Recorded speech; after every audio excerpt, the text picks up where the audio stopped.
Salve saudara-saudariku yang terkasih dalam Kristus, hari ini hari Minggu Prapaskah kedua.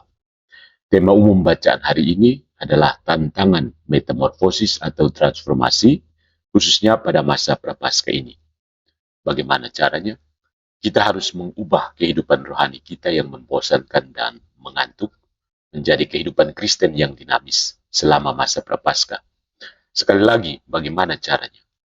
Dengan bekerja sama dalam rahmat Tuhan dan penguatan Roh Kudus melalui doa, puasa, dan membagikan berkat kita kepada mereka yang membutuhkan.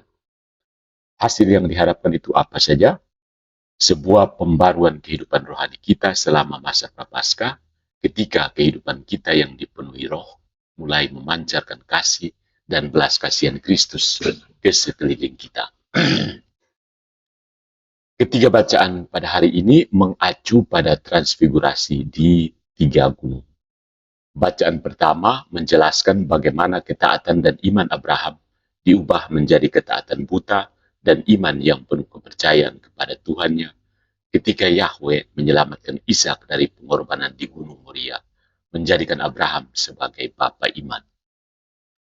Dalam bacaan kedua, Santo Paulus berbicara tentang transfigurasi Yesus di Gunung Golgota, Putra Tunggal Allah, ketika alih-alih menyelamatkannya dari kematian, ketika ia menyelamatkan Ishak, Allah Bapa malah membiarkan Yesus mati secara memalukan melalui penyaliban, menderita penderitaan yang sangat mengerikan, rasa sakit dan penghinaan. Dengan kata lain, Tuhan menunjukkan kasih-Nya kepada kita dengan membiarkan transformasi pelayanan khotbah dan penyembuhan yang mulia dari anaknya berakhir dengan tragis, membuktikan bahwa kasih Tuhan tidak ada batasnya. Mazmur tanggapan hari ini, Mazmur 116, berbicara tentang kesusahan Tuhan atas kematian seseorang. Terlalu berharga di mata Tuhan kematian orang-orang yang setia kepadanya. Di dalam kisah transfigurasi dalam Injil hari ini, Yesus dinyatakan dalam kemuliaan surgawinya lebih unggul dari Musa dan Elia di gunung transfigurasi, Tabor atau Hermon. Tujuan utama transfigurasi Yesus adalah untuk memungkinkan dia berkonsultasi dengan Bapa Surgawi dan memastikan rencananya atas penderitaan, kematian, dan kebangkitan putranya.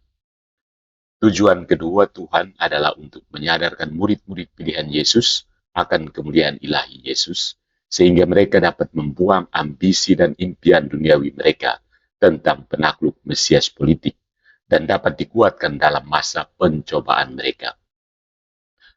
Tujuan ketiga adalah untuk memberikan keyakinan kepada Yesus bahwa ia akan terus menjadi putra Allah, Bapa yang pengasih, bahkan selama penderitaan dan kematiannya. Terakhir, dengan menggambarkan teofani transfigurasi Yesus, Injil memberi kita gambaran sekilas tentang kemuliaan surgawi yang menanti mereka yang melakukan kehendak Allah dengan menaruh kepercayaan mereka kepadanya. Saudara-saudariku yang terkasih, setiap sakramen yang kita terima mengubah hidup kita. Baptisan misalnya mengubah kita menjadi anak-anak Allah dan ahli waris surga. Sedangkan sakramen penguatan mengubah kita menjadi saksi dan pejuang yang berani bagi Kristus. Dan sakramen rekonsiliasi mengubah orang-orang berdosa menjadi orang-orang kudus. Peristiwa transfigurasi dalam Misa Kudus adalah sumber kekuatan kita.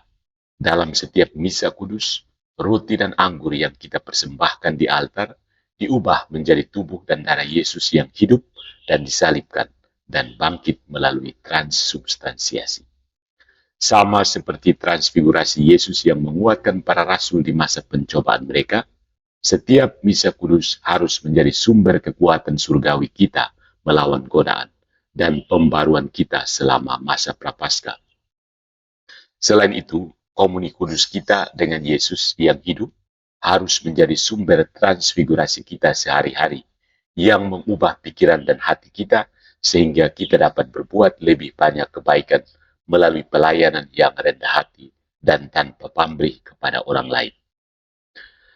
Transfigurasi Kristus memberi kita pesan dorongan dan harapan di saat-saat keraguan dan di saat-saat kelam keputusasaan dan rasa sakit dan penderitaan, pemikiran tentang transformasi masa depan kita di surga akan membantu kita untuk menjangkau Tuhan dan untuk mendengarkan kata-kata penghiburannya.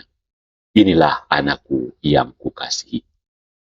Marilah kita mempersembahkan kurban prapaskah kita kepada Tuhan, sehingga melalui praktik prapaskah ini dan melalui penerimaan salib kita sehari-hari, kita dapat bertumbuh lebih dekat kepada Yesus dalam penderitaannya dan dapat ikut memikul salibnya, dan pada akhirnya dapat turut serta dalam penderitaannya.